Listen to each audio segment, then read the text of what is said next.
ఓ ఈరోజు పండగ తెలియదమ్మా, మాకు ఆఫీస్ ఉంది. ఇప్పుడే వచ్చానమ్మా ఆఫీస్ నుంచి. భోజనమా? మా వాడు చికెన్ బిర్యానీ చేశాడమ్మా. అమ్మ శాలరీ వచ్చింది, డబ్బులు డాడీ అకౌంట్ ట్రాన్స్ఫర్ చేశాను, హోమ్ లోన్ కట్టేయమని చెప్పు. నేను చెప్పాను అనుకో, గుడ్డు వచ్చి పిల్లని ఎక్కిరించింది అంటారు. ఒక్కడివి ఎన్ని రోజులు ఉంటావు నాన్న అక్కడ? వచ్చేయచ్చు కదమ్మా ఇండియాకి. ఇవి ఒక్క సంవత్సరం అమ్మ, వచ్చేస్తాను. ఎటువైపు వెళుతున్నా వెలుగుల్లే చూస్తున్నా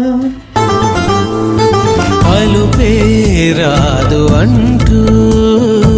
హలో అమ్మా, ఏంటమ్మా ఇంత రాత్రి ఫోన్ చేసావు? గుర్తొచ్చానా?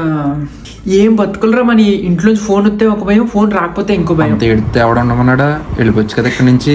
నిజమేరా, యాక్చువల్గా మన పేరెంట్స్ చాలా సింపుల్ అయి బతికేస్తారు. ఫ్యాన్ కింద పడుకోమన్నా పడుకుని పోతారు, బస్సుల్లోనూ ఆటోలోనూ తిరగమన్నా తిరిగేస్తారు. కాకపోతే వాళ్ళకి ఇంకా బెటర్ లైఫ్ ఇచ్చేద్దామని మనమే అత్యాస పడిపోయి ఇంత దూరం వచ్చేస్తాం అనమాట. కానీ వాళ్ళు మనతో ఉంటేనే సంతోషంగా ఉంటారని రియలైజ్ అయ్యేసరికి మన జీవితం వాళ్ళ జీవితం కూడా అయిపోతాయిరా. వీటన్నింటికి తోడు జాబ్ సెక్యూరిటీ, ఇండియాలో రెసిషన్, ఇవన్నిటికీ భయపడిపోయి ఇక్కడే చచ్చిపోతాం. వెనక్కి వెళ్ళలేము, ఇక్కడ ఉంటాం. నేను గెలిచిన